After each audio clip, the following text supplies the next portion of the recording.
20 দিন পরে হুজুরের খানা ঘুরি, 20 দিন পরে হুজুরের খানা হুজুরে দিছে ডিম আর ডাইল। কি দিছে?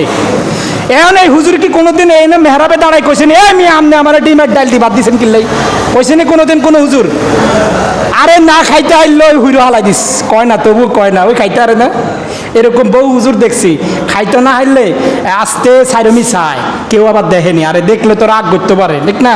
হুজুরা দেখছেন আমনে করে কত সম্মান করে, অথচ আমনেরা হুজুর করে বাঁশ দিতেন চেষ্টা করেন।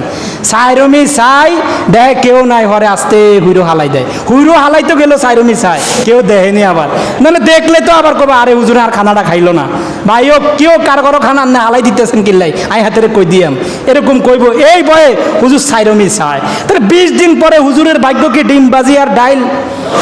আপনি অন্তত একটা তেলাফি মাছও তো কিনতে পারেন, আর পাঙ্গাস মাছের দামও তো কম, 180 টাকা 90 টাকা। আরে পাঙ্গাস মাছ বাজি করিও তো বাদ দিতে পারেন, ডিম আর ডাইল দিয়া কন হুজুর